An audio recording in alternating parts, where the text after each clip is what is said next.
Yang saya hormati Kasih PHU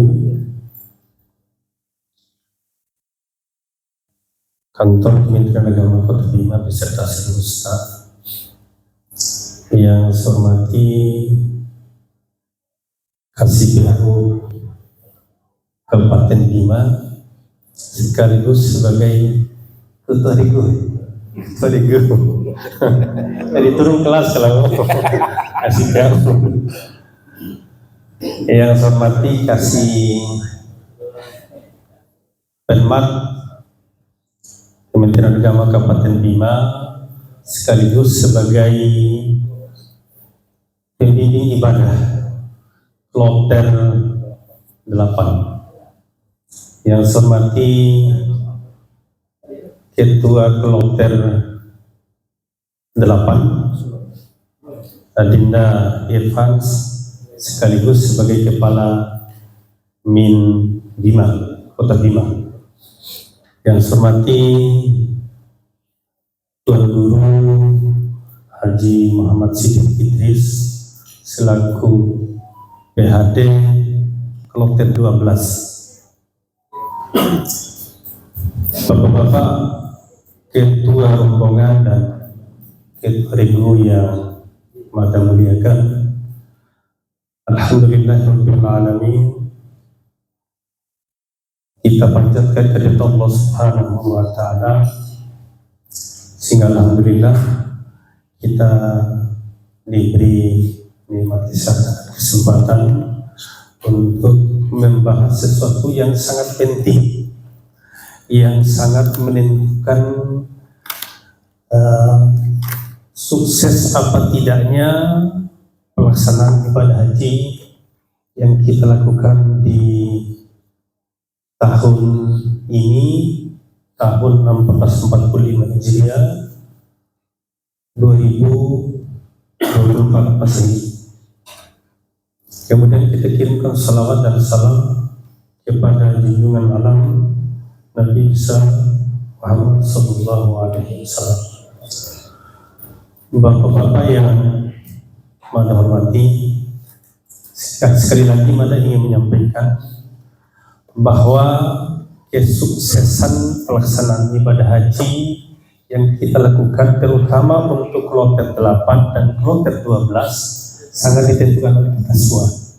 Kitalah yang bisa memastikan kelancaran pelaksanaan ibadah haji itu. Dan kami sangat merasakan betapa besar peran penting yang dilakukan oleh Ketua Regu dan Ketua Rombongan. Kebetulan saya dengan Haji Haris ini alumni Ketua Regu di 2018 saat kami melaksanakan ibadah haji. Jadi alumninya ini sekarang kita wariskan ke Pak Haji Iwan Zulkifli, Ketua Regunya. Sama-sama pernah menjadi petugas haji. Tahun lalu Haji Iwan Zulkifli sebagai petugas non-kloter untuk akomodasi. Kalau Haji Haris ini sudah 2 kali jadi petugas. 2000 berapa Pak Haji? 2015 sebagai ketua kloter, 2024 ini sebagai pembimbing ibadah. Dan sekali lagi kami pernah melakukan peran yang sama sebagai Ketua Regu dan Ketua Rombongan. Kalau Ketua Regu dan Ketua Rombongan ikut peran aktif membantu melayani jemaah haji kita, maka semua proses yang kita butuhkan bisa berjalan dengan lancar. Kita tentu tidak bisa berharap 100% ke 5 orang petugas kloter. Hanya 5 petugas kloter ini yang melayani sekitar 400 orang. Tidak mungkin yang 5 orang itu bisa melakukan pelayanan dengan jumlah yang sangat besar ini. Belum lagi dengan beragamnya kondisi jemaah haji kita. Kita ini kan masih punya jemaah haji lansia termasuk besar, walaupun tidak sebesar 2023. Kalau 2023 itu jumlahnya 75% yang lansia. Kalau yang sekarang Pak Haji 45% dan masih sangat besar. Masih sangat besar. Karena yang 45 orang ini kita akan layani dari A sampai Z. Jemaah kita. Bahkan ada yang harus kita gendong. Kita bopong bersama-sama jemaah ini. Di Geo. Madano masih punya video ketika Geo jemaah haji itu.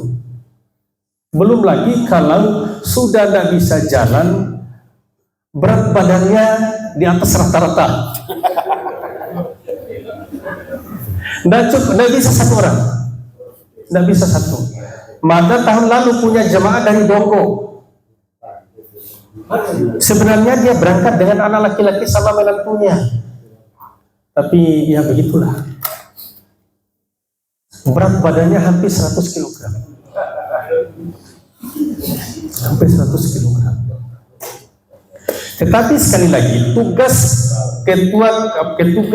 petugas kloter ini akan ringan kalau terdistribusi ke seluruh ketua regu dan ketua rombongan.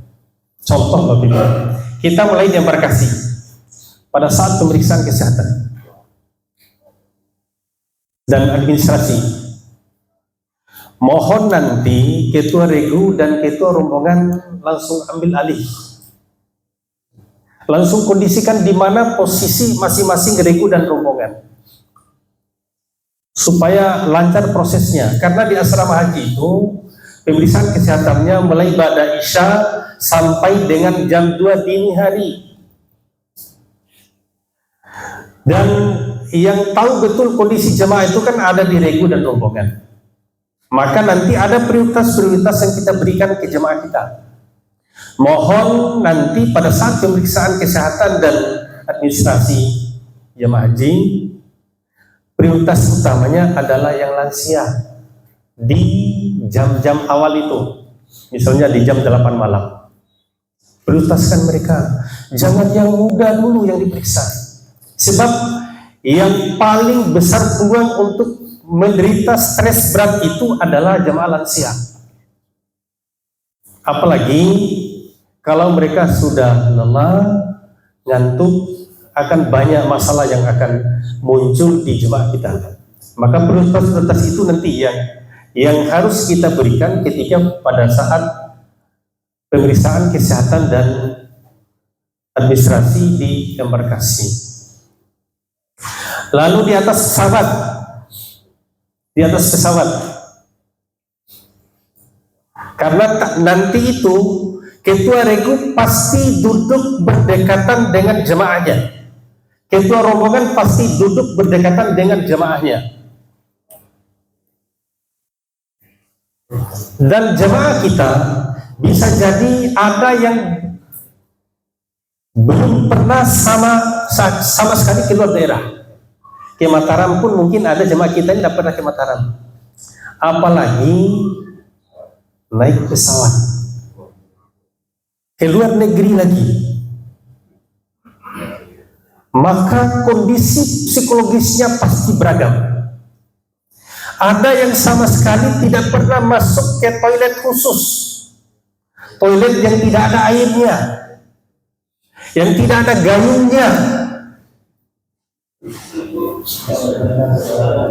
Kemudian toilet duduk. Banyak bapak-bapak yang saya hormati, natariir ta'i lalot di lantai deh. Karena mereka tidak pernah melihat itu. Mati dahwalin warga nih. Bahkan ada yang membuang hajatnya di tempat duduknya karena takut kemana-mana. Maja'aden rahu bantu telengan. Maka ketua regu dan ketua rombongan harus segera bangun chemistry supaya tidak ada gap antara kita selaku ketua regu, ketua rombongan dengan jemaah kita. Sehingga dengan demikian masalah nanti bisa teratasi. Lalu pada persingkat karena nanti Pak Kasih ada materinya yang biar lebih detail lagi. Ketika sampai di bandara tujuan, kalau bandara tempat start kan nanti di bis itu kan kita dikunci habis di bis, seperti tahanan lain deh, dikunci dari luar pintu bis itu supaya wati aram honculosa, dan pasti ada yang mau loncat duluan. Beberapa tahun yang lalu ada jemaah kita yang loncat dari lantai 3 di asrama haji itu sampai ke bawah sehingga patah karena stres kan. Maka nanti begitu sampai di Jeddah atau di Madinah, yang di kloter 8 sampai di Ammah Madinah, mohon bersama regu dan rombongan, karena kita berada di dunia lain,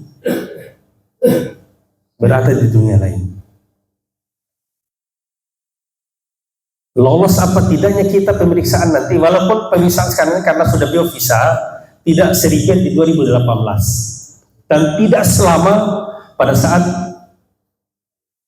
2018. Setelah biovisa ini sudah cepat sekali prosesnya di bandara itu. Satu orang itu hanya hitungan menit saja, cepat sekali, kurang dari 5 menit.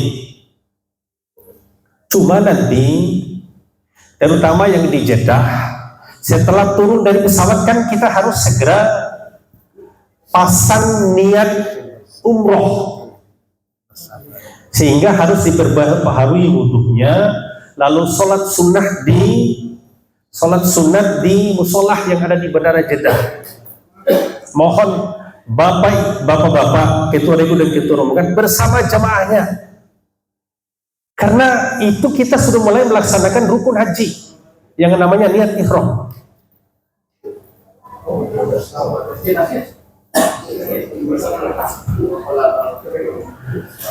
Lalu setelah sampai Makkah, sampai ke pemondokan,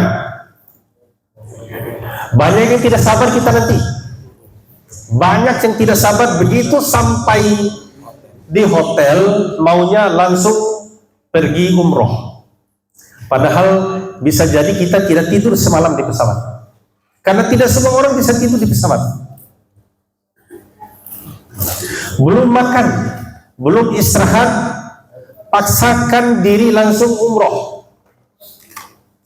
Mohon nanti ketua regu bicara dari hati ke hati dengan jemaahnya, berangkat bersama-sama, karena ini kan pertama kali ke Masjidil Haram. Jadi untuk yang pertama kali jangan ada yang berangkat sendiri. Ada jamaah Mada dari Madapangga, sementara dia ada riwayat jantung, paksakan diri berangkat, belum istirahat, padahal langit terik matahari di jam 1 siang. Jam 1 siang itu kalau kita berjalan di depan hotel tanpa sandal, kaki kita pasti melepuh karena api. Ini jemaah paksakan diri berangkat dengan temannya, tidak bersama regu. Begitu sampai di toilet 12 di dekat Jam-Jam di halaman Masjidil Haram, makum bisa lalu. Dan lengan kita ada yang urus, mereka fokus ke tawaf, sa'i, tinggalkan temannya yang lagi pingsan. Kapan Mada baru bisa temui ini?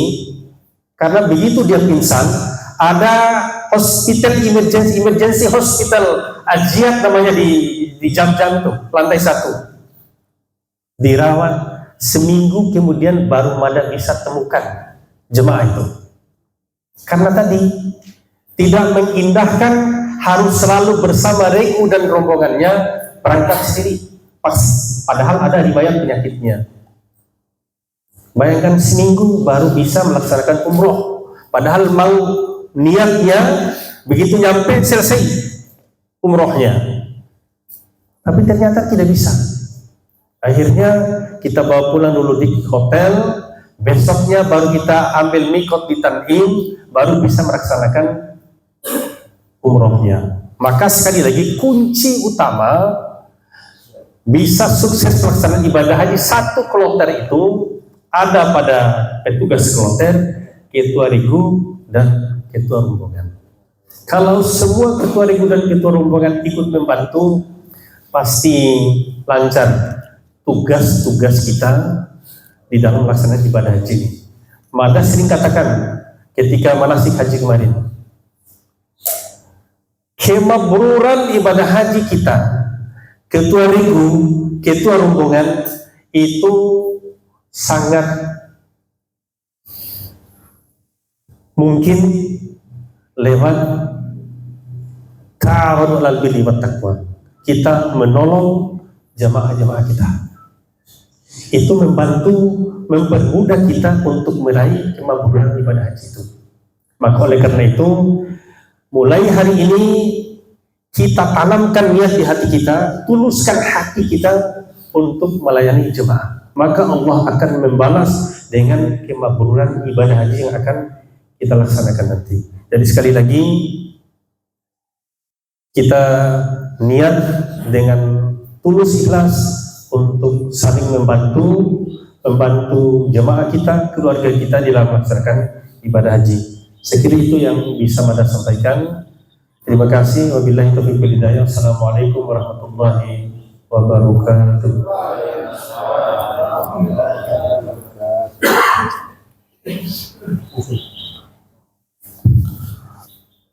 Terima kasih kami sampaikan kepada agama ketujuh yang telah memberikan wejangan, arahan serta petunjuk kepada kita semua tentang pelaksanaan tugas kita dalam hal ketua regu serta ketua rombongan. Bapak Ibu, kita langsung saja pada materi yang kedua, yaitu materi dari seksi kendaraan haji dan umroh Kantung Kota Bima dan Eka sebagai berkasnya. Dan ini yang pertama disampaikan yaitu tugas dan fungsi ketua regu dan ketua rombongan. Kepada beliau kami silakan.